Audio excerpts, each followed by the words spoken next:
My name is Bethany Johnson. Today's date is June 13th, 2021. I will be discussing the digestive system today and showing some pre-selective images courtesy of Visible Body of the organs of the digestive system, as well as I will talk about and discuss a disease that can often be contributed within the digestive system. So we will first start off with the images.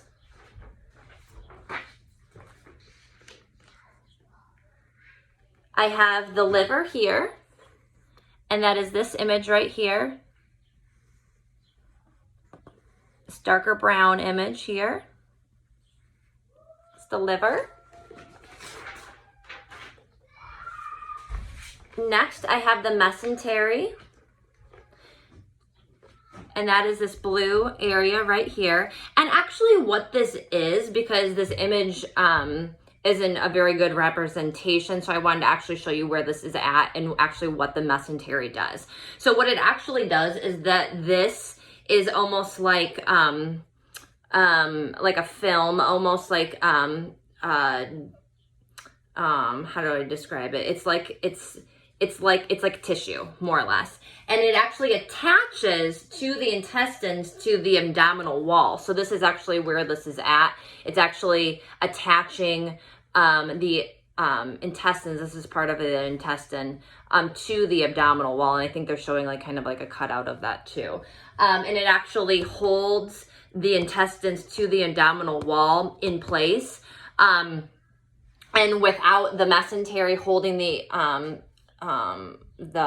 intestines in place, it could collapse down into the pelvic area. So the mesentery is actually really important to the digestive system, because we definitely need to have our organs intact and staying where they're at. So the mesentery is very, very important for holding the intestines onto the abdominal wall. And next, it looks like I've got a picture here of the large intestines. And of course, the mesentery would be sitting behind this, holding the large intestines, and then this is the small intestines in place. But again, not a very good image of that. That's why I wanted to show you more of a close-up image. So large intestines. And then small intestines right here. That blue area, small intestines.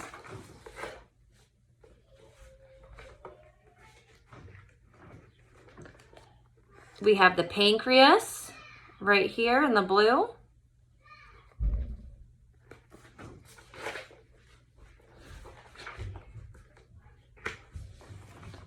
And then we have the stomach right here. And you can actually see the esophagus, how the esophagus actually attaches into the stomach. And this little part right here we will talk about in a minute, but the little part that actually connects the esophagus to the stomach, that's the lower esophagus, and I'll have a better close-up version of that too. Again, a nice picture of the esophagus. This is the full esophagus.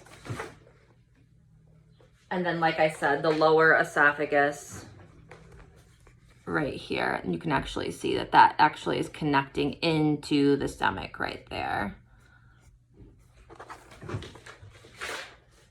Then we have the gallbladder, and that's kind of sitting partially behind the liver here. So you can kind of see that here. And I dissected part of that liver out so you could actually see a little bit more of the gallbladder behind there. So makes it a little bit easier for you to see.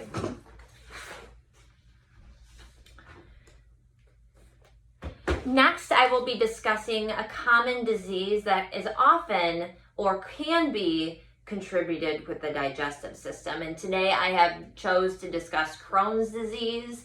Many of you have probably heard of Crohn's disease, but maybe aren't sure actually what it is. It is actually a chronic disease. It's kind of like a type of inflammatory bowel disease. And it causes inflammation within your digestive tract. It most often affects the colon and the inferior portion of the small intestines, which is called the ileum. Lots of people get Crohn's disease and colitis confused. So I just wanted to kind of discuss real quick what actually colitis is. And then, of course, we're going to continue to discuss Crohn's. But I know a lot of people get those confused or think that they're kind of the same, and they're not. So basically what Crohn's disease is that there's actually healthy parts of the intestine mixed with, or mixed in between, I should say, inflamed areas.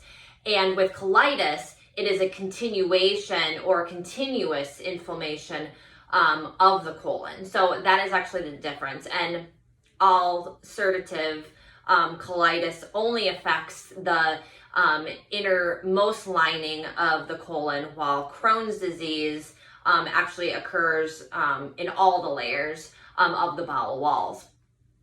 Crohn's disease can be both really painful and debilitating within people. And when I say debilitating, like they're just not even able to function, like even be able to go to work, do their daily chores, anything like that. So very, very painful, very, very debilitating. And it actually may lead to life-threatening complications. What are the signs and symptoms of Crohn's disease? Well, they can range to mild or severe. I mean, obviously, if you are in severe pain and feel debilitated, I would say that that would probably be more of a severe sign. But also they can develop gradually. The signs and symptoms can develop gradually, but they can also come on very suddenly, which in the medical field, which we would say acute or acutely. Without any type of warning, these signs and symptoms can come on. These would include abdominal pain, like I said before, severe diarrhea, because we are talking about inflamed parts of the inferior portion of the small intestine called the ileum.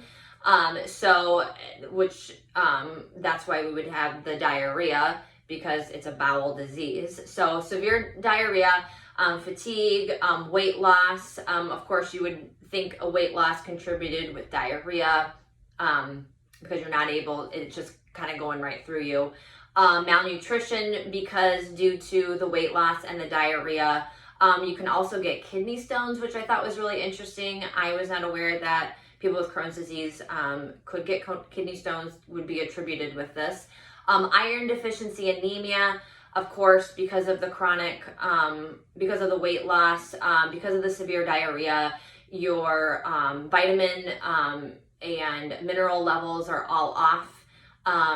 So you probably definitely need to be taking an iron supplement, especially with the iron deficiency anemia. The exact cause of Crohn's disease is actually unknown. I did not know that until I did more research on this. So I thought that that was very interesting. So it's actually unknown at this point of what causes that. But there's several factors that could be contributed. Hereditary is definitely one of them, and then a malfunctioning immune system. And that definitely, the malfunctioning immune system likely plays a role in the development of Crohn's disease. Actually, when your immune system tries to fight off invading microorganisms or viruses, an abnormal immune response actually causes the immune system to attack the cells within the digestive tract, which can actually lead to Crohn's disease in some people. And I thought that was actually really interesting too. Crohn's does seem to be more common in people who have family members with the disease. So genes, like I said, hereditary may play a role in making people more susceptible, but again, not always. It can also be more of a immune system attack, possibly as well. But again, it is definitely unknown, and these would just be possibilities, definitely not something that would definitely be contributed, but it may be. But doctors and scientists have not figured out exactly what the real cause that it is. But a fun fact that I actually learned, as many as 1 in 5 people with Crohn's disease have a family member with the disease. So I thought that that was kind of a large number. 1 in 5 that have a family member with family member with this disease may have that. So I thought that was kind of a large number, and just a little fun fact that I learned. Unfortunately, like I said, there is no cure for Crohn's disease. Like I said before, there is no we have not figured out what causes Crohn's disease, and unfortunately, there is no cure for it. So at this point, there is no cure for it, I should say. But therapies can help reduce the signs and symptoms. And like I said, especially the signs and symptoms of pain. You definitely don't want to feel debilitated. You want to try to go on with your normal life. And the diarrhea.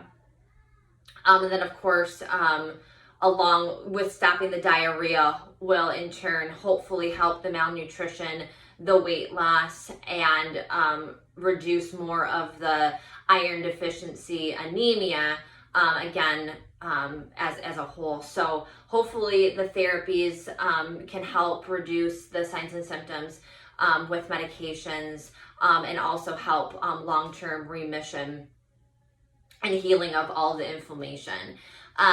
Many people with treatment are able to function very well and live a very normal life. So that's really good news for people, even though that there's not a cure for Crohn's disease. But between the therapies and the medications and the treatments, people with Crohn's disease can go on and live and try to live as normal life as possible. And that's exactly what we want for all of our patients, to try to give them the best life possible and to be at their best point in life, even if they are having issues with an illness, especially with Crohn's disease.